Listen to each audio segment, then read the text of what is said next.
சரி சரி டைம் ஆயிடுச்சு ஆஃபீஸ் என்னங்க அந்த லஞ்ச் எடுத்துகிட்டு போங்க.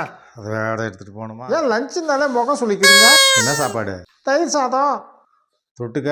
ஏங்க எத்தனை தடவை சொல்லிருக்கேன், அதுக்கு பேர் தொட்டுக்க இல்லை கூட்டு. அது என்ன கூட்டுன்னு அசிங்கமா? தொட்டுக்கன்னு தான் நாங்களாம் சொல்லுவோம். நாங்களாம் கூட்டுன்னு தான் சொல்லுவோம். சைட் டிஷ்னு சொல்லலாம்ல. அதெல்லாம் குடிக்காடுங்க பயன்படுத்துகிற வார்த்தை. நான் கூட்டு தான் சொல்லுவேன். சரி என்ன கூட்டு? தயிர் சாதம் கொத்தவரங்க கூட்டு. சாப்பிட்டு தொலைக்கிறேன். சாப்பிட்றேன்னு சொன்னேன்.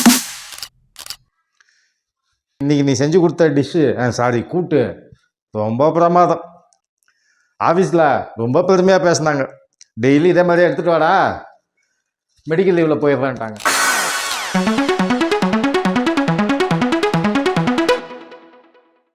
என்னங்க உங்களை தான் ஏங்கிடுங்க.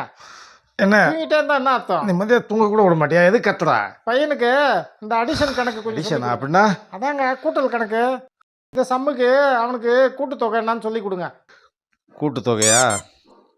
இந்த கூட்டு மனப்பாடம் அப்பா அம்மா மேலேயும் என் குடும்பத்து மேலே இருந்தா கூட்டு குடும்பமாக இருந்தது. ஐயோ நான் ஒன்றும் சொல்ல தாய். அங்கே போயிடுங்க. வாடாடே. கூட்டு தொகை கூட்டு குடும்பம் அது எப்படிங்க எலெக்ஷனில் என்ன வெவ்வேறு கொள்கை உள்ள கட்சியெல்லாம் கூட்டு செய்யறது? வெவ்வேறு கருத்துள்ள கட்சி எப்படி கூட்டணி செய்யறதுன்றியா? எல்லாம் நம்மள மாதிரி தான். இப்போ நீ நான் இல்லையா? என்னது தப்பான கூட்டுன்னு சொல்ல வந்தேன். ஆமாம் ரொம்ப தான்.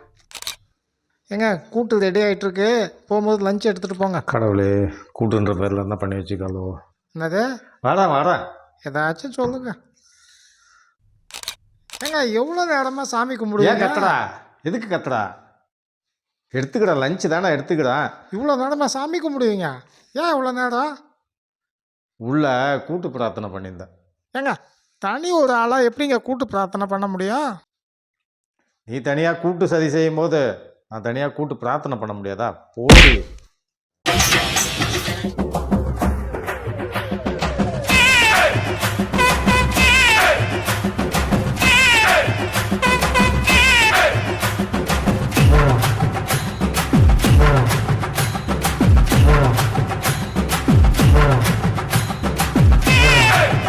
அல்ல புனா பாட்டா போடுறா.